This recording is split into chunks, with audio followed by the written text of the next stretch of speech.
Hello everyone, কেমন আছেন সবাই? আশা করছি সবাই খুব ভালো আছেন এবং সুস্থ আছেন। তো যাই হোক, আমি ঝুমুর এবং ঝুমুর লাইফস্টাইল চ্যানেলে আপনাদের সবাইকে অনেক অনেক স্বাগত জানাচ্ছি।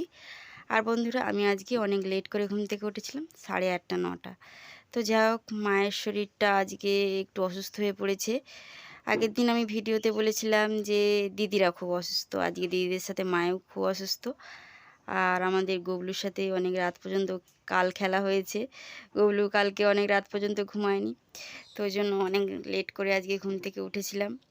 ভাবলাম মায়ের ঘরে দিয়ে দেবো, কিন্তু মায়ের শরীরটা অসুস্থ ছিল, তো গবলুকে নিয়ে বাইরে চলে এলাম।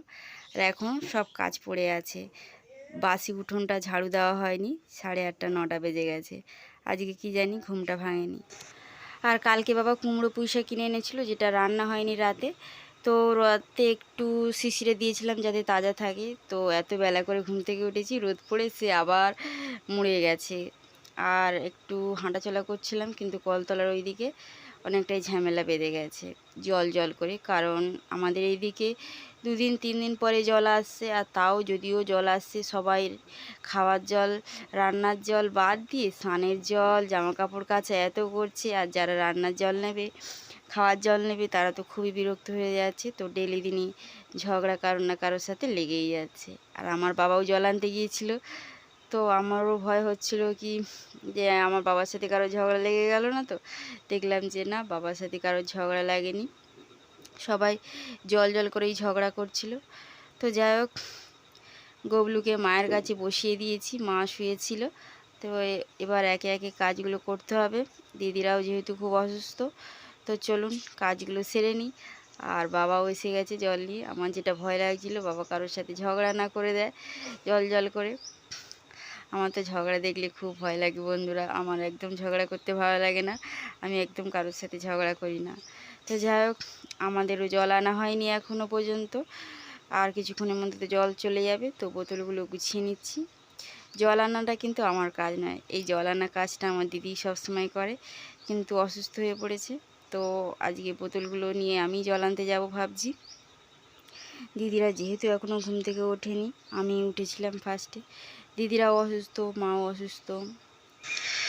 আর বন্ধুরা, যদি আজকের ভিডিওটা ভালো লাগে প্লিজ লাইক করবেন, সুন্দর সুন্দর কমেন্ট করবেন এবং সাবস্ক্রাইব করবেন, আমার নতুন বন্ধু হবেন।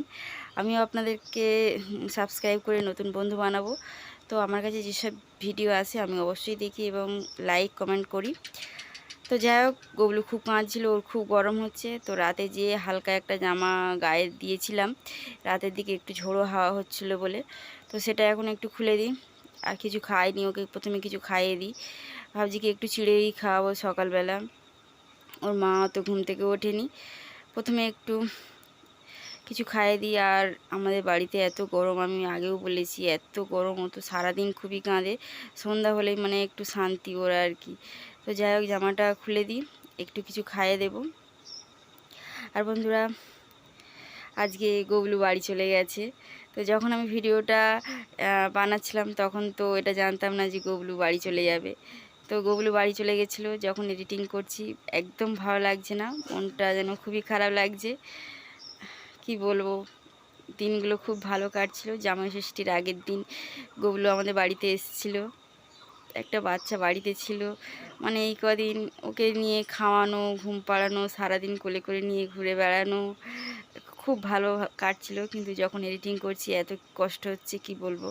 আমি জানতাম না যে ও চলে যাবে ওই দিনই। আমি তো আরও 1-2 দিন রাখতে চেয়েছিলাম, কিন্তু ওর বাবা নিয়ে চলে গেল।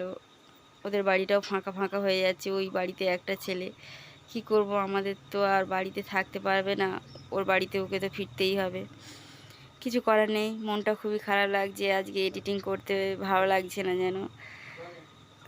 তো যাই হোক, লেট করে ঘুম থেকে উঠেছিলাম, অনেক জামা কাপড়। আর আমার তো 2-3 বার ড্রেস চেঞ্জ করতেই হয়, কারণ ঘামে ভিজে যায়। তাছাড়া সন্ধ্যা দেওয়া, এই জন্য তো আমার ড্রেসটা চেঞ্জ করতেই হয় সন্ধ্যা দেওয়ার সময়, পুজো করার সময়।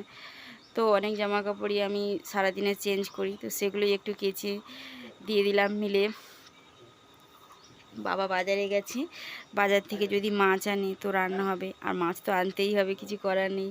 গবলু যেহেতু আজকে বাড়িতে আছে, গবলু কিন্তু মাছ ছাড়া ভাত খায় না। আর আমাদের দুটো বিড়ালও আছে, তারাও মাছ ছাড়া ভাত খায় না। তো মাছটা তো করতেই হবে, দেখা যাক। আর আজকে মা বলছিল একটু কচু শাক রান্না করবে, কারণ দিদির কচু শাক খেতে ইচ্ছা হচ্ছিল। তো আমাদের ঘরের পিছনে অনেক কচু শাক হয়েছিল, তো মা কচু শাকগুলো তুলে ভালো করে ধুয়ে নিয়েছে। আর কচু শাকগুলো কাটছিল মা। অসুস্থ হলেও কী হবে, সমস্ত কাজ যেহেতু আমাকেই করতে হচ্ছিল, ওই জন্য মা কচু শাকটা কেটে দিচ্ছিল। এদিকে ভাতটা আমি বসিয়ে দিয়েছি, তো মা বসে বসে একটু কচু শাকটা কেটে দিচ্ছিল, আর আমি ভাতটা বসিয়ে দিয়ে ডিম সিদ্ধটা গ্যাসের ওভেনে বসিয়ে দিলাম। তো বাবা আজকে বাজারে গিয়েছিল, আর 10টা 11টাতেই বাজার বন্ধ হয়ে গেছে, মাছ একদম পায়নি। কি হবে আজকে, কারণ গবলু তো মাছ ছাড়া ভাতই খেতে পারে না। আর এত গরম পড়ছে, মাছওয়ালাদেরও কোনো দোষ নেই, বাবা 10টা 11টাতে গেছে, মাছ পায়নি, কি করব। তো যাই হোক, এই ডিমের তরকারি দিয়েই একটু আজকে গবলুকে ভাত খেতে হবে কষ্ট করে, কিছু করার নেই, ও ডিম ছাড়া একদম ভাত খায় না।